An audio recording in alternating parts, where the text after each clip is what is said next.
Welcome back, guys. Last episode we were up to 494 LP, and this is the following game. We enter the lobby, the ADC asks for support. I say that I'm not an ADC, and he locks in Janna. He's absolutely losing his mind, so I decide our best bet, it's going to be to try and make this game dodge. I can't play ADC. He's already clearly madly tilted. I'm hoping that he dodges, so that's the angle we're playing for here.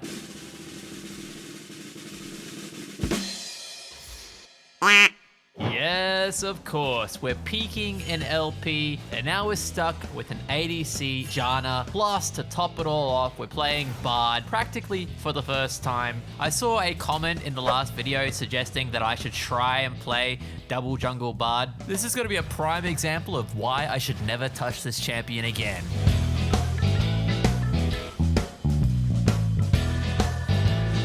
We did attempt the same tactic we do on Sion support, where we try and disrupt the enemy jungler, but it didn't go to plan. We're skipping way ahead to the very end, actually. 18 minutes, our team puts up the white flag. We're out of here. We got full AP on our team, AP top, mid, and of course we have the ADC Janna. Enemy has Garen, which means there's literally no way that we're gonna kill them. We forfeit, and everyone loses LP. We hope the Janna is happy. I don't let this hold me back. We queue up and immediately we're trying to play the Sion support, but our ADC once again is giving us issues.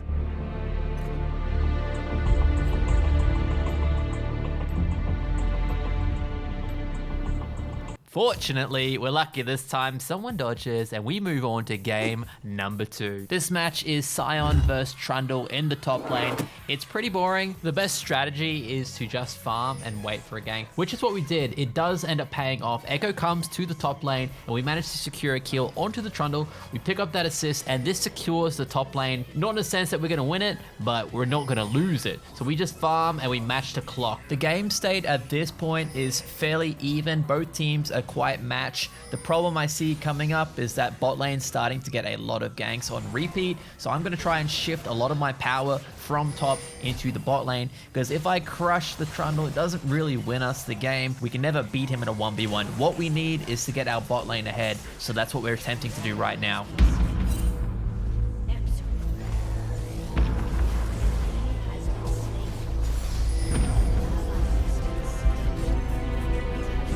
It definitely wasn't perfect, but we do end up helping slightly, and at this point Trundle's wailing away at the tower. There's no point in going back, so I try to do a cheese onto the Caitlyn.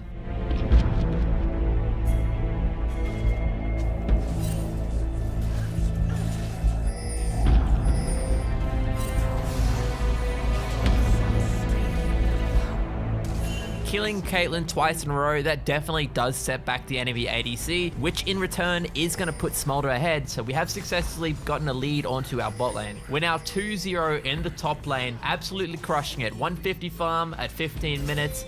And look at this, I still can't 1v1 the Trundle. This is exactly what I meant by, it doesn't really matter how far ahead I get, I'm not going to be able to beat the split push, so I need to get my other team members ahead. It's also a very prime example of why you probably shouldn't camp the top lane unless you know each matchup. You could be investing a lot of time and effort into getting a lane fed that still won't win the split push, which means all that gold is going to be stuck in the top lane.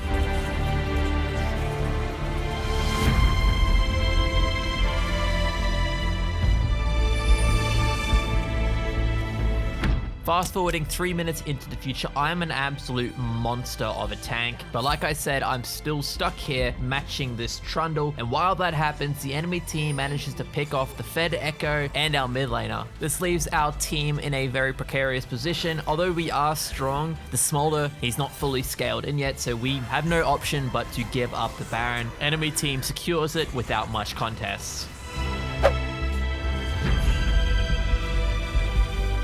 Echo still playing as if our team is in command, goes to the Drake completely by himself, does manage to pick up 2 kills before getting picked off. Honestly, not too bad considering they have the Baron buff, so that's 2 Baron buffs down for 1 Echo. But then out of nowhere, the Smolder says, "Be right back in 2 minutes."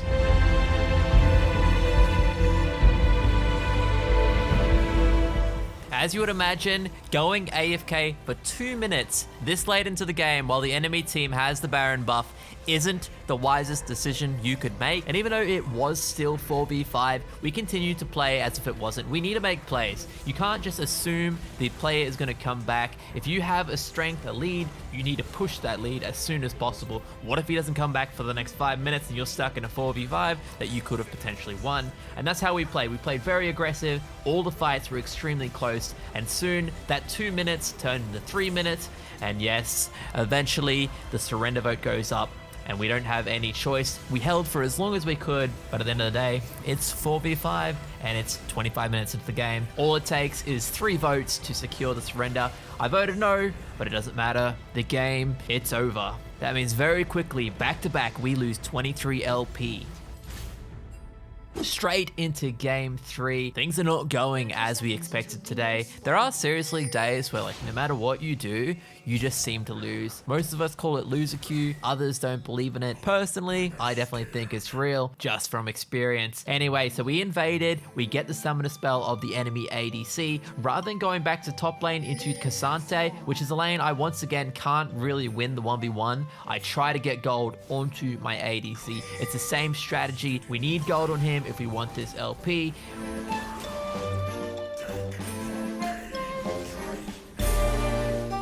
We do manage to successfully cheese the Ashe and then immediately teleport top. We're fast forwarding through this game now because, like I said, it doesn't matter the 1v1. I'm not necessarily trying to win it. I play it the exact same way as we did into Trundle. We just play safe, bait into Cassante, and try to get gold on other players.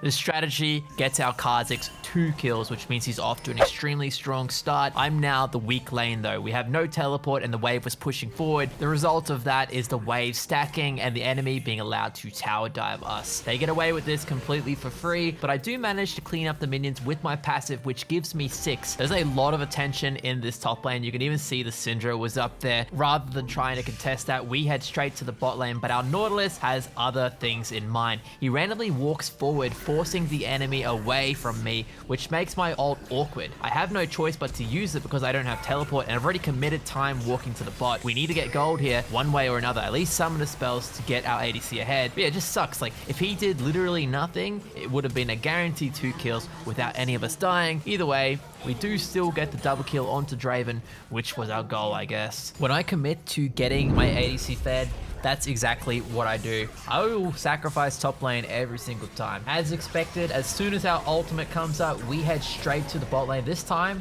they don't have the summoner spells, and the Nautilus doesn't have the opportunity to screw up the gank because I have teleport, so I can walk further down and wait more time. After the kill goes successfully, we get 2 kills onto Draven and then teleport back to the top lane.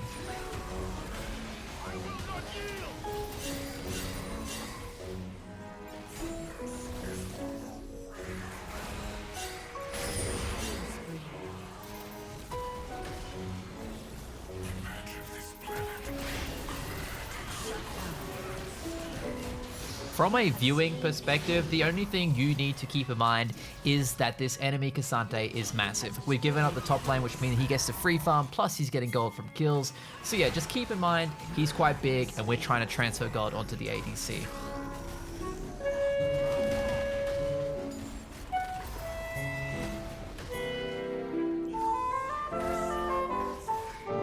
Something quite miraculous happens. We end up randomly picking up a lot of gold.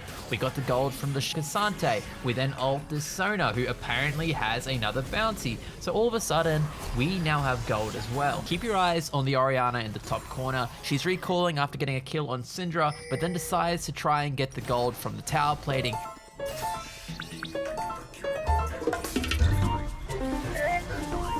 We immediately teleport in to try and help her. By the time we get there, she's already dead, and now our team is dying right in front of the Baron. 2 of our members have died, and now Kha'Zix is low HP. We do manage to pick off the Sona, and then we fully commit. Our ADC, the one that we have invested all the gold into, is full HP in the middle lane, and he's angry. He's the one who put up the surrender vote, and is refusing to help. By the time he shows up, it is so late. We could have easily have done significantly more here.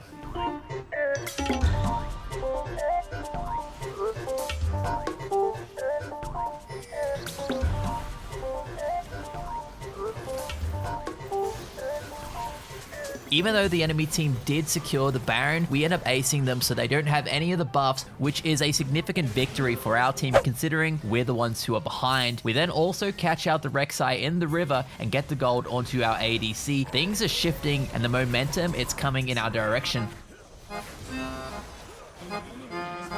Or at least the momentum was coming in our direction.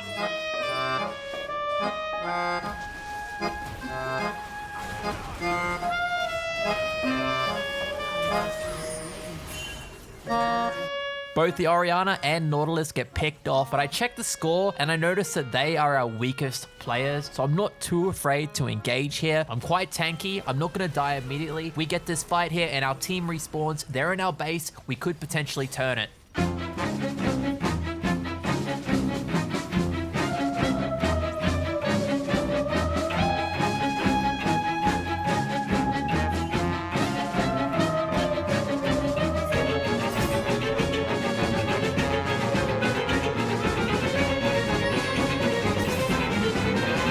We've now got the enemy team on the run. All I have to do is focus on keeping K'Sante away from my team. He is by far the strongest member, and that's the only way that they could potentially come back. Even though it's unlikely, it's still the best thing to do to zone him out.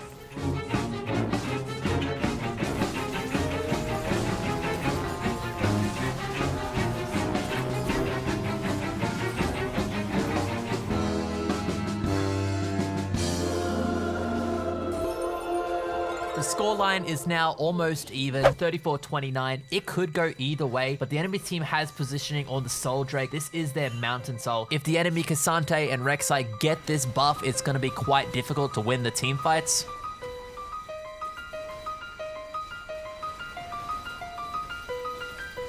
This fight, it goes in the enemy's favor. We did get close, but Ashe ended up getting a beautiful arrow onto the Draven, which completely changed the outcome. They get the Baron and the Soul, and they're now sieging our base.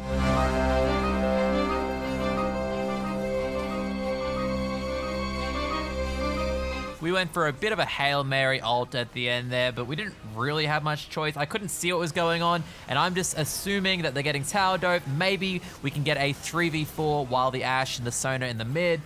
Didn't work out. We end up losing 20 LP. The loss spree, it continues.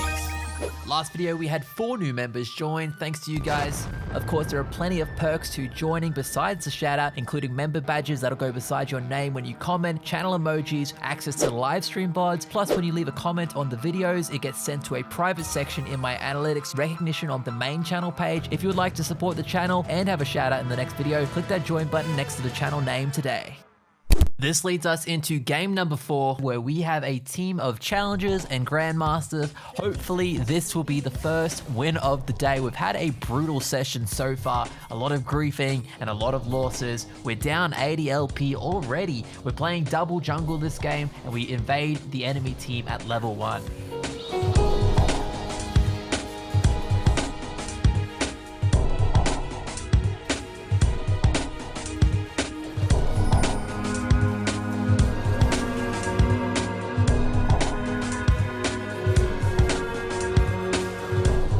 By the way, if you've made it this far into the video and you enjoy double jungle or other cheesy shenanigans that we do here on this channel, don't forget to click the subscribe button.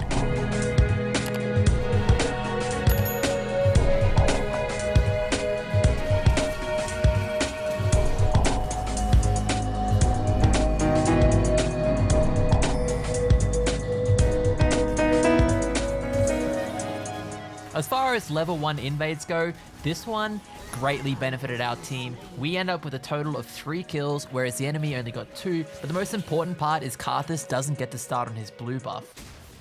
That bounce that he did to me there is very annoying. We are taking a massive risk by staying on this side of the jungle instead of recalling, so we want to stay hidden. We don't want to show the enemy our health, but we're pretty much forced to do it because we have to walk all the way around now instead of bouncing over that wall. In the end, it didn't matter. We did get to clear all 3 cans without dying, and Karthus invades our blue side. The invade was unsuccessful. Gwen secured his blue, so Karthus is put in a very awkward position in this game, which is exactly what we want. We head straight back to the bot lane, clear out the scuttle, and while we do that, we bump into the Thresh in the river.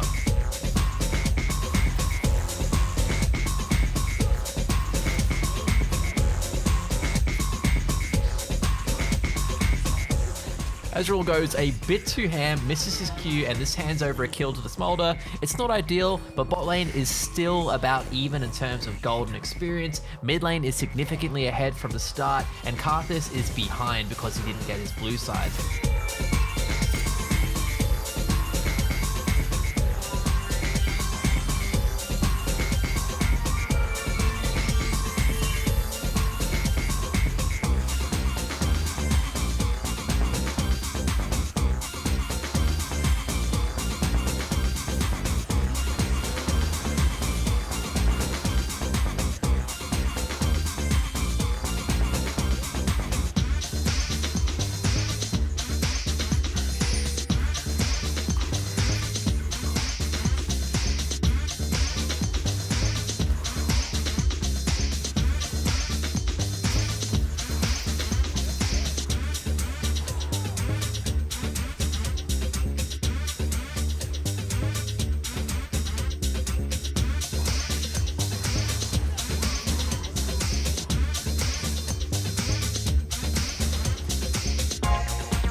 That exchange went forever, but the enemy team gained literally 0 gold from it. We gained everything. Ezreal's now ahead, I'm ahead, our jungle is ahead, the mid lane is ahead.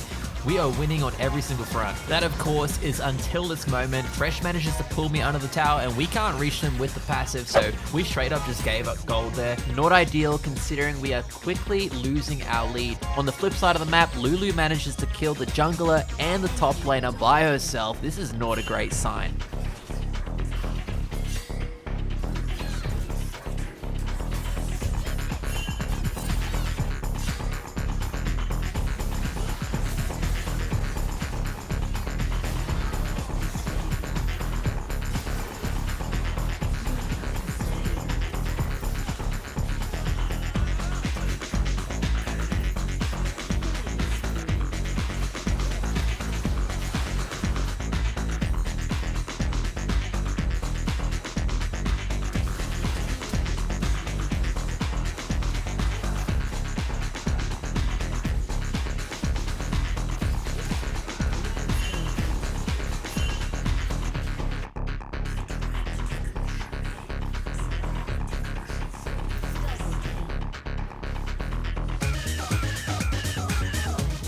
"11 minutes into this game, it's really hard to tell you which team is ahead. The gold distribution, it's all over the shop. The team kills are even, but the problem we're facing is that our jungler, the Gwen, he keeps forcing these objectives even though he has no strength, and they're not allowing it. They're contesting it every single time, but he's not changing that goal. He still goes for them, and each time we give over gold. I spent a lot of time in this brush waiting to get the kill onto Ezreal. From what I can see, the Ezreal is a competent ADC, and I know for a fact that this Smolder is an Akshan main. So hopefully, if we push him out and set him behind, he's going to be less useful than our ADC. That's the idea, and that's what we're banking on winning with.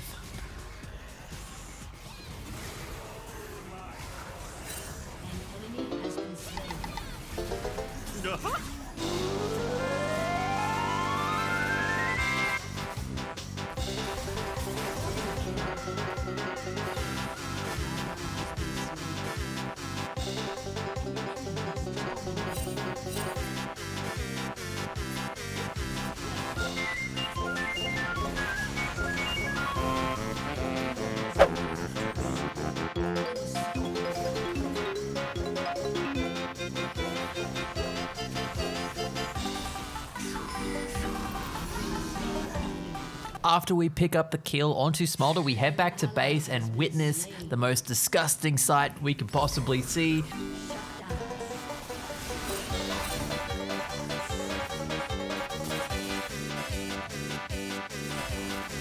All of our team members have just died to the enemy mid laner in a 3v1, and it was at this moment that our team's mental down the shitter.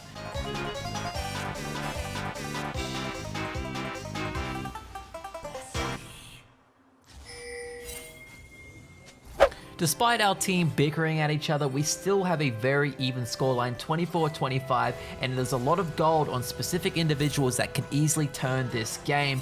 It is until that moment where Thresh got a hook onto our Ezreal that things went south. The Talon puts up the surrender vote, most of them are voting yes, and now the Talon is AFK. This gives them the Baron buff, and we've got the 9-kill Talon giving up. How do you give up with 9 kills on an assassin? You could easily solo change the outcome of this game. It's just so frustrating. This guy's challenger. He's the top of the top, giving up in a game like this.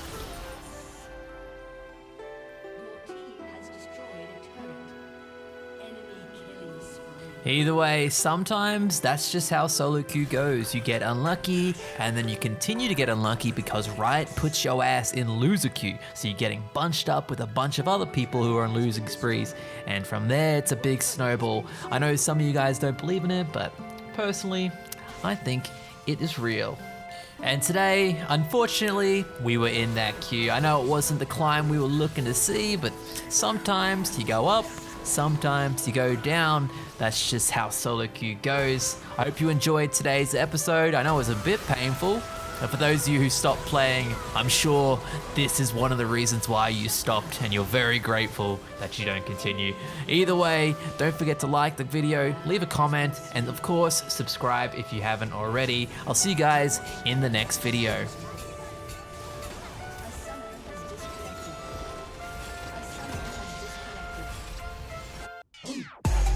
Y'all ain't on this level, bitches, Tilterella.